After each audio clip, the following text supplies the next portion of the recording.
and welcome to Galway City Library. Today we are absolutely thrilled to have with us author Evie Woods. She's the author of The Lost Bookshop, which our online book club and our in-person book club are doing this month. So there's been lots of discussion around that and what the book means for everybody. Evie, we're absolutely thrilled to have you with us here today. Just to put Evie into a little context, she has actually previously published 3 other books, one in 2013, which was called The Heirloom, one in 2014, The Mysterious Bakery on the Rue de Paris, excuse my French pronunciation, and The Story Collector in 2018. And those 3 books were published under her name of Evie Gahan. But this book, The Lost Bookshop, which we're going to be talking about today, is published under the pen name Evie Woods. And we'll come on to that in a few minutes. Just to begin, some of you in the audience will not have read the book yet. That's absolutely fine. We will not be dropping any spoilers in here. We were keeping the entire conversation high level, so won't spoil your enjoyment of the book. So Evie, thank you so much again for joining us. Can you tell us a little bit about your background? Thank you so much for having me.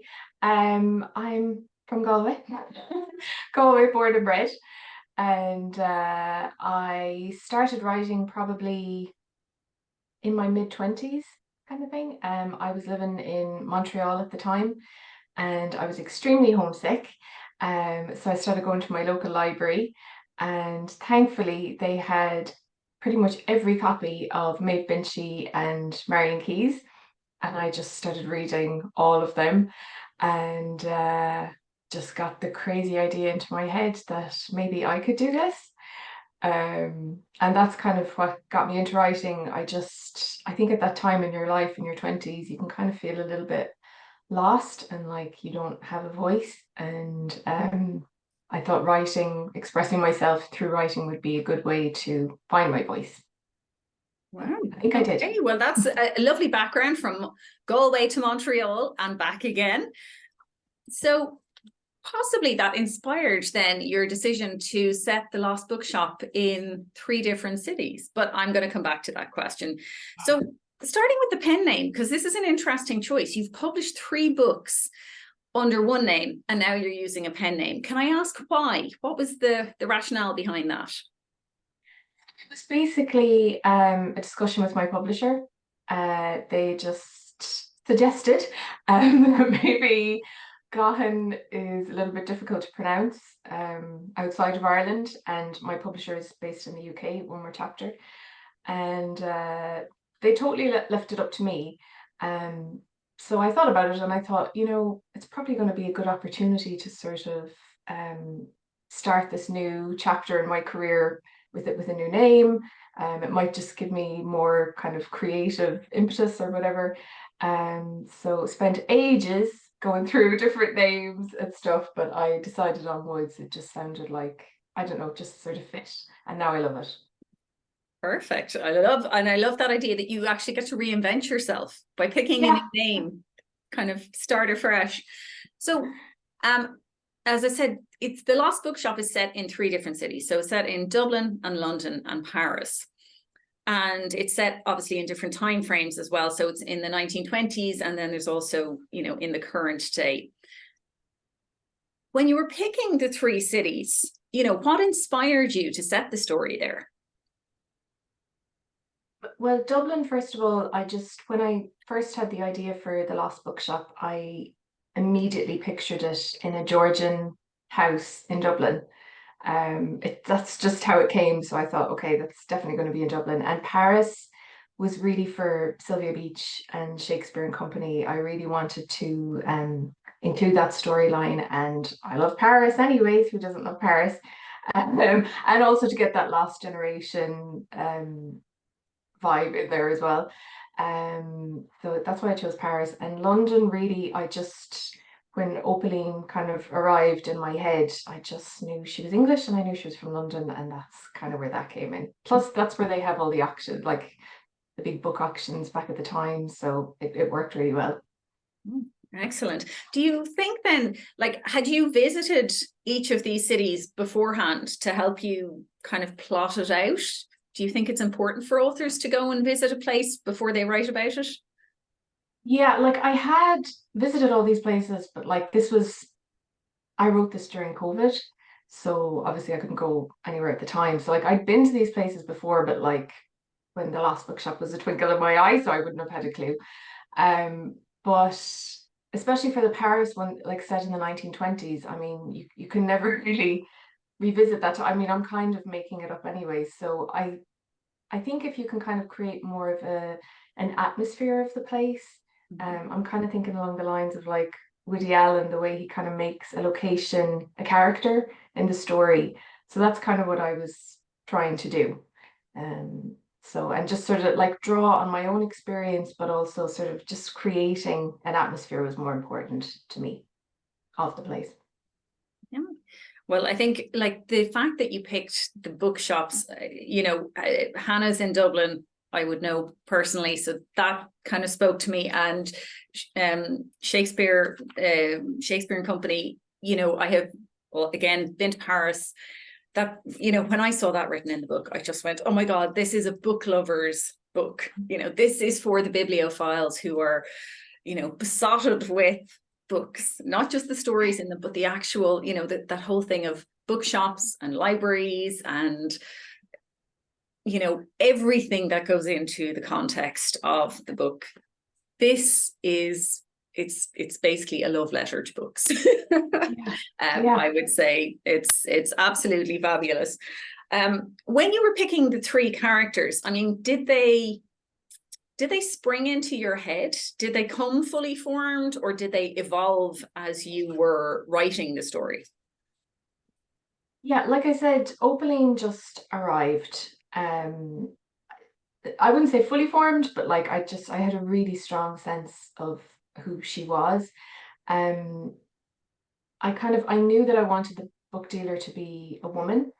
And then that kind of launched all of the research, because then I kind of had to go backwards and go, well, were there female book dealers? And I had to research that. And that was like the best part, was doing all the research. And like it was during COVID, so I had so much time to just enjoy that.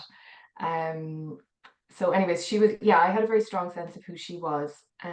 Martha, I also had a strong sense of who she was, but to sort of tie her into the story a bit more of the bookshop, her connection with the bookshop, and kind of the magical realism themes, that sort of grew as I wrote it. And Henry, poor Henry, he changed the most. For Henry, because I had an initial idea for him, and then I totally went away from it and wrote something different, and it just didn't work. He kind of ended up being a bit of a goofball, and I wouldn't want to say what that storyline was because I think it would just spoil the story. So he had the biggest growth in the writing process, and I'm so glad that he did, because I don't want to like say who's my favorite character or whatever, but I think he was my favorite change of character, because he just became really who I wanted him to be. I'm saying this like somebody else did it, but I guess I was there. But I love Henry, and I love when people write to me and go, oh, I love Henry, because I'm like, so do I. That's brilliant. And I love that idea of an author having a favorite character. Like it's almost like a parent going, I have a favorite child. Yeah, no, I'm not supposed to, but I have a favorite child. Yeah, he's just a dote. Like again, it's like he's a person without me having invented him, but like, yeah, he's just a dote. And I love the narrator as well. Picking the narrator was really difficult. But we found someone who was just Henry perfectly. Yeah.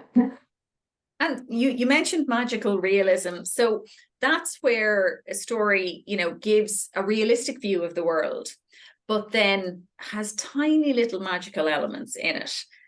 Was that how you started out to write the story?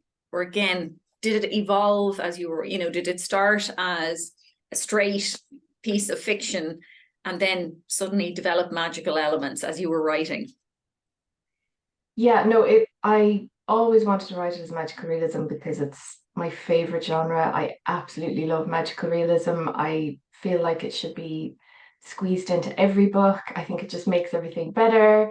I'm thinking that actually growing up in Galway in the 80s and the whole mockness thing, I think that probably really influenced me.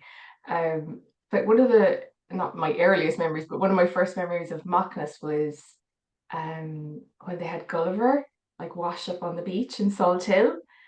And like that was one of my favorite books as a child. And yeah, so I think probably had a really strong influence on me as regards magical realism. But yeah, so this book was always going to be magical realism. But the problem is that when I have these ideas, I haven't a clue how I'm going to execute them. It's like it is actually a process though, trying to bring the magic into the story without overdoing it. So that can be a difficult tightrope, but it was always going to be in there. Probably going to be in all my books.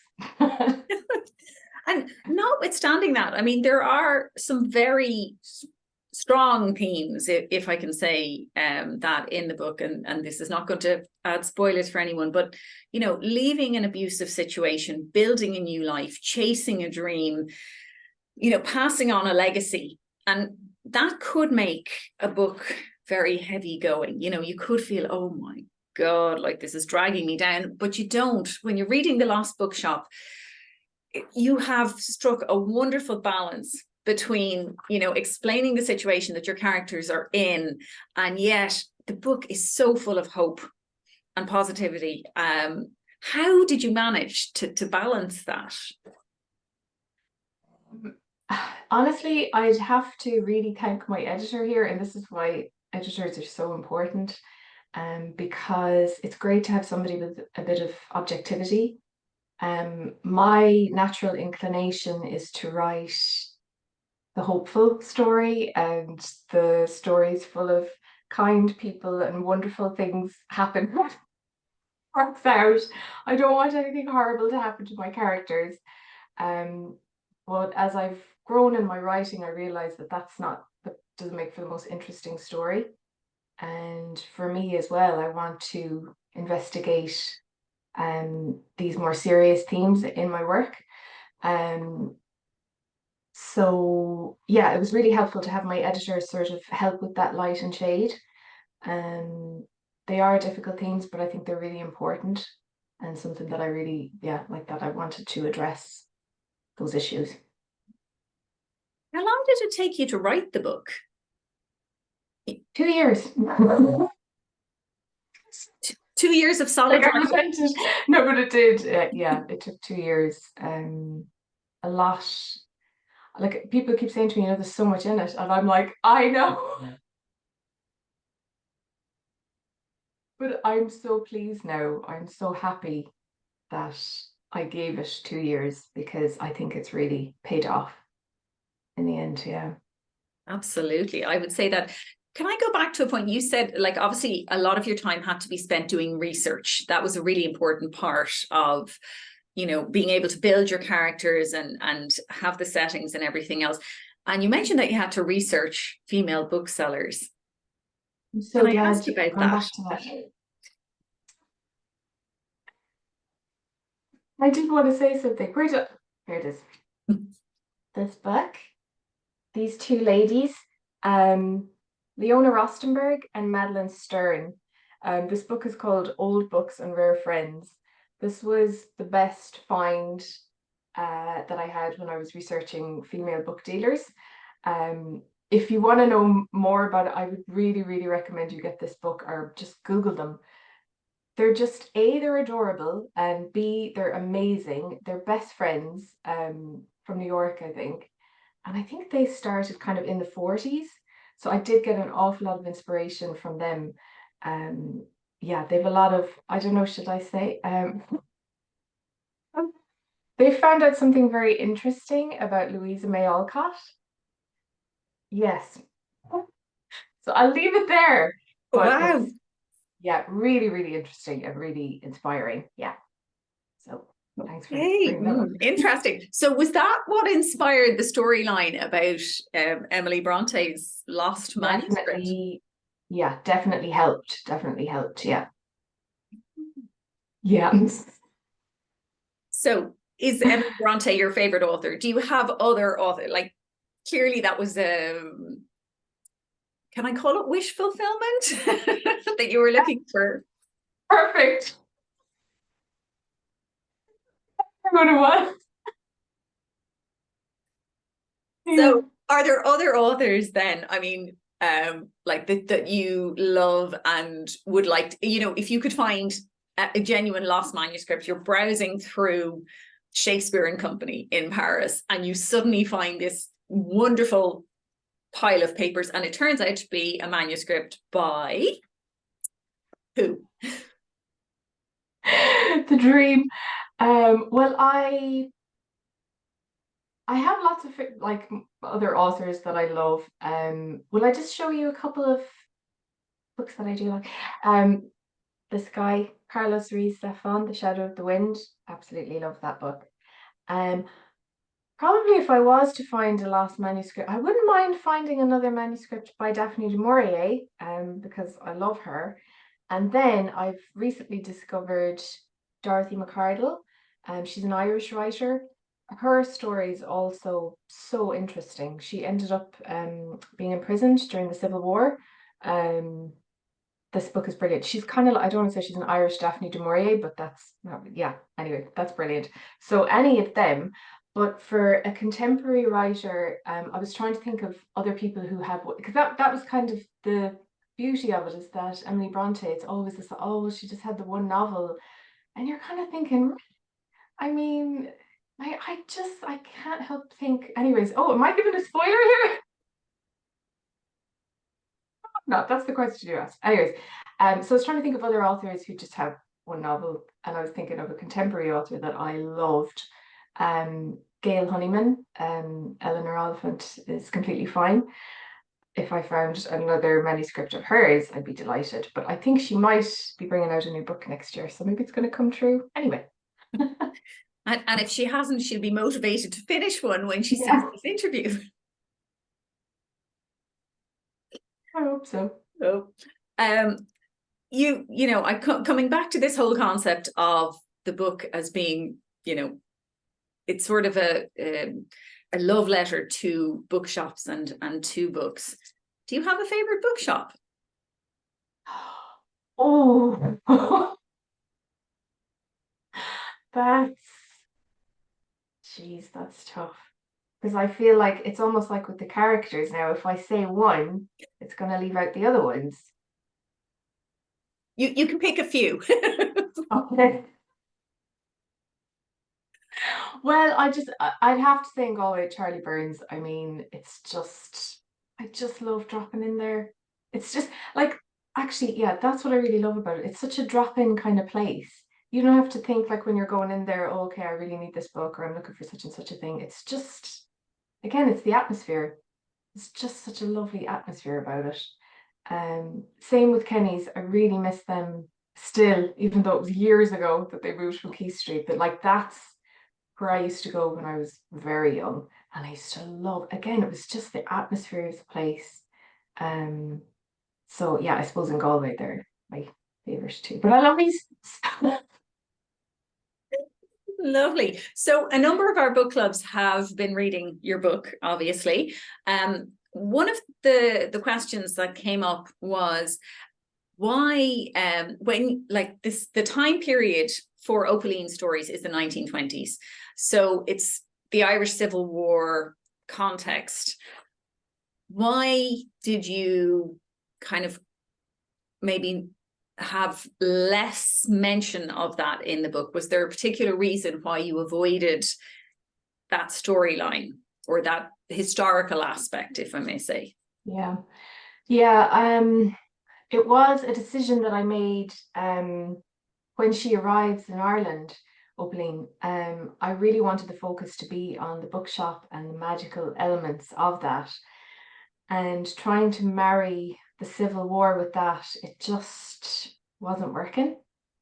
Also, because the book is divided between the three characters, I was sort of limited in their storylines as to, you know, how much I could put in, like just word count wise. And because I already had her kind of involved with World War I and World War II, I just chose not to deal with the Irish Civil War, which feels very weird to say as an Irish person. It's like, I feel like it would have to be a whole other book and probably not a book written by me, or maybe, I don't know, but that was the decision behind that. Yeah, and it's still probably very topical for people. I mean, it was a very divisive situation, so you know, it could have drawn away from the wonderful storyline. You know, it Maybe, almost yeah. detracted from Opaline's, you know, history and her evolution, and all You're the. so right, because she would probably have to take a stance on it, and then, yeah, I just didn't want to get her involved in that. And you do, obviously, her brother has come back from the First World War, which was a very dramatic situation for, you know, a lot of men. Again, there's just a gradual mention of that, a very small mention, and then you move on. Did you have to do a lot of research about it before you started the book? Did that feature? Yeah, I probably did more research. This is probably the same for all writers. I did more research than ended up in the book. And with rewrites and editing, things get taken out. So there probably was more in there. I did a lot more on desertion and all of that kind of stuff. Really, really kind of harrowing. Like, and again, during COVID, I was like looking up documentaries that were talking to the families of those people and stuff. It's so interesting. Like, I had a great time researching this, but not everything made it into the book. How Yeah. much time, like of the 2 years, how much of it was spent on the actual research as opposed to the writing? Yeah. Probably, like, I would say 6 months, but then as I was writing, little things were still coming up. But yeah, I would say roughly about 6 months. Yeah, I did. Yeah, I did a lot. And was that all done, you know, do you divide your research time between online research, bookshops? Obviously, you were doing a lot of this during COVID, so you couldn't get out to anywhere. Yeah, yeah, So, no. Um, yeah, no, it was mostly books and online, really.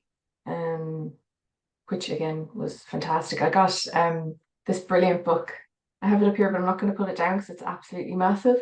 Heathcliff and the Great Hunger by Terry Eagleton. So that kind of helped me with sort of that other aspect that I won't talk about. Well, it's got Heathcliff in it, so you know. But I got some fantastic, fantastic books. Um, sure, yeah. That's yeah. where would we be with it? One of the perks of COVID was that we all got a lot more reading time. Yes, yeah. So that, which brings me to another question from one of our book club members. The contemporary setting. So there's mention of Sally Rooney's Normal People, which was published in 2019.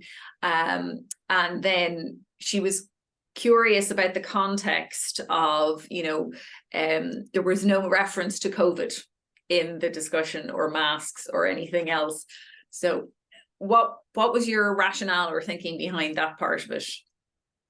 Okay, yeah. When I mentioned Sally Rooney, she picks up that book in the library.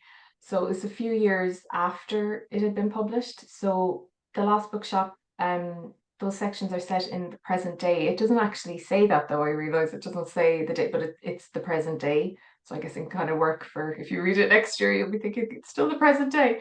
But yeah, so it didn't take place during COVID, thankfully, because I don't think I would have wanted to write about that. I don't want to remember. Yeah, it's enough go That through it once. I think that's fair enough. I think most of us would, yeah, quite happily let some of that go anyway. Although the peace and quiet was nice. So Yeah. in terms then of future projects, have you got anything in the pipeline? Should we be looking for another book by Evie Woods in 2 years' time? I'm currently writing my next book. So, or like I'm trying to write it. I am getting so distracted because there's so many good things happening with this book. It just that last week went #1 on the Wall Street Journal. I know. That's And fantastic. every week, I think, yeah, I couldn't believe it. So every week there's kind of like something more amazing happening, and I'm just like trying to normalize it and then go to get back and write my book. So it's so distracting, but that's what I really want. I just want to like close the doors, just get back to my happy place and just, write my stories. So yeah, it's coming along. So I don't know, I don't have a publication date or whatever, but hopefully next year or the year after.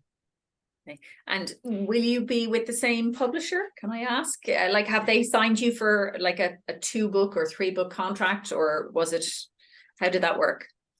I just signed for one book. I don't even know if I'm supposed to say that now anyway. I just signed for one book, but I've just signed for another. So yeah. So Fantastic. on that note, I can't say about my publisher, and maybe other authors say this, I don't know, but genuinely, I just feel so lucky because they are so just they're professional, but they have made me feel just like a collaborator with them more so than a publisher author kind of relationship. It just feels like we're collaborating. I cannot say enough good things about them. They're like the dream, and my editor is a dream editor. I just feel so lucky. Love working with her. Yeah. She'd be delighted to hear that. Wonderful. Well, Evie, thank you so, so much for being with us today and for giving us time and for talking about the book. We are absolutely loving reading it. I know the discussions that will be coming out in the book clubs will be absolutely fascinating. Thank you for your time, for writing a gorgeous book. I call this like a hug on paper. It's fabulous altogether. And for anyone who is watching this, if you haven't read the book, pick it up now.